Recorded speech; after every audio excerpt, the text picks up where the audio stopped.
Meski Bareskrim Polri sudah memastikan tidak ada unsur pidana dari laporan dugaan ijazah palsu Jokowi sehingga menghentikan penyelidikan, pihak TPUA dan Roy Suryo CS bersikukuh menolak hasil lapor tersebut. Bahkan pihak pengadu akan melaporkan penyidik Bareskrim ke Kompolnas atas dugaan tidak transparan dalam pengujian ijazah Jokowi. Lebih lengkap soal ini sudah ada Komisioner Kompolnas Khoirul Anam. Cak Anam, selamat petang.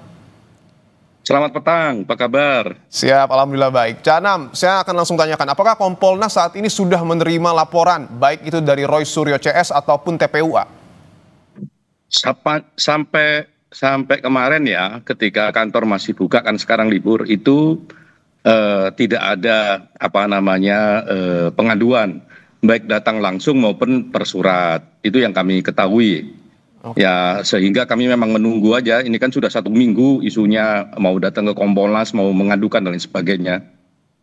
Tapi sejauh ini sudah ada komunikasi, Cak Anam? Belum ada. Tapi memang ada baiknya komunikasinya melalui jalur formal ya. Kan memang niatnya untuk mengadukan, biar apa? Biar secara administrasi itu tercatat sebagai pengaduan dan kami bisa menindaklanjutin dengan baik gitu. Kecuali memang ya komunikasi di luar pengaduan sih boleh aja, tapi karena ini sudah diumumkan mau pengaduan ya ada baiknya memang formal seperti kasus-kasus yang lain. Oke. Terkait dengan pelaporan masih kita tunggu artinya, tapi dari Kompolnas sendiri melihat apakah dugaan yang kemudian disampaikan oleh Roy Suryo CS ataupun TPUA terkait dengan tidak transparan pihak Bareskrim Polri mengusut ataupun menyelidik ijazah palsu Jokowi yang diduga ini, betul demikian, tidak transparan?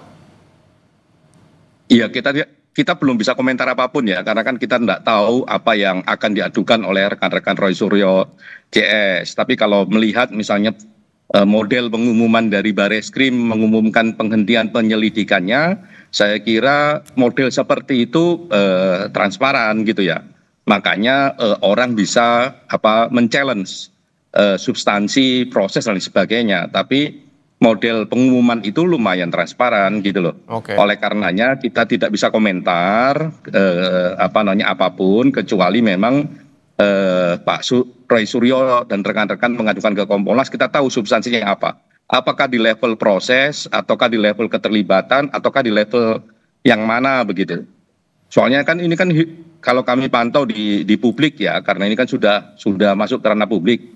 Banyak isu yang beredar, misalnya ini nggak sesuai KUHAP lah, yang nggak sesuai KUHAP itu apanya? Apakah prakteknya atau misalnya terkait landasan hukumnya? Kalau landasan hukumnya saya kira memang di KUHAP tidak diatur, tapi ada putusan Mahkamah Konstitusi. Ya, ada juga peraturan kepolisian soal manajemen penanganan tindak pidana. Saya kira itu sudah diakui, misalnya begitu. Nah, kita tidak tahu persis mana yang jadi problem, soal transparansi kah, soal prosesnya kah, atau soal yang lain, misalnya begitu. Kami tidak mau mendahului kecuali memang datang menjelaskan pada kami. Lah yang penting begini, karena ini adalah hak semua warga negara ya sama perlakuannya dengan hak warga negara yang lain. Kita tidak peduli siapa yang melaporkannya dan siapa yang dilaporkannya, itu yang pertama. Yang kedua, untuk mempercepat proses saya kira penting untuk melengkapi administrasinya, ya, identitasnya, dan yang paling penting itu substansi dasarnya apa dan bukti-bukti menunjang substansi dasar itu apa, sehingga juga prosesnya bisa cepat. Ketika penyelidikan sudah dapat dikatakan sesuai dengan SOP, apakah pengaduan Roy Suryo CS ini masih bisa dilanjutkan oleh Kompolnas? Kompolnas adalah mekanisme pengawasan ya, didesain untuk pengawasan. Bisa, karena memang untuk melihat apakah memang ada pelanggaran prosedur ataukah tidak dan sebagainya. Nah, kalau ada pelanggaran prosedur ya kita bisa bilang untuk memproses lagi gitu. Misalnya gelar perkara khusus dan sebagainya. Nah, itu memungkinkan kami merekomendasikan itu. Nah, tapi kan kita belum tahu apa yang diadukan, apa problemnya dan sebagainya. Nah, makanya kami sih berharap ya, karena ini sudah menjadi perhatian publik, ketika nanti seandainya jadi melaporkan ke Kompolnas, mohon dokumen-dokumen penunjang argumentasi dan sebagainya bisa segera didapat sehingga prosesnya bisa cepat. Kalau enggak nanti prosesnya juga lama gitu. Oke, Canam, yang kemudian juga dibahas oleh pihak pengadu adalah terkait dengan materi pembanding yang kemudian dilakukan pada saat proses uji lapor. Apakah Kompolnas melihat materi pembanding ini memang sudah sesuai dengan aturan yang kemudian berlaku? Sepanjang yang kami dengarkan di di pengumuman ya, di konferensi persnya Bareskrim, ujungnya kan identik tidak identik, dan memang itu koridor lapor, identik tidak identik ya.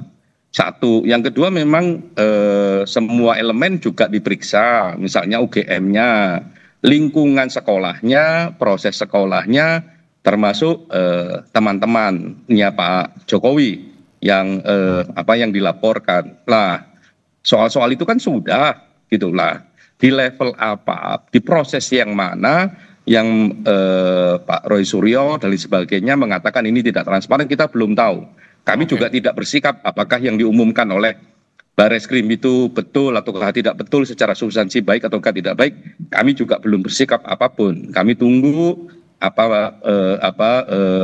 masukannya, kendalanya dan sebagainya, sehingga kita bisa ukur ini betul ataukah tidak secara proses.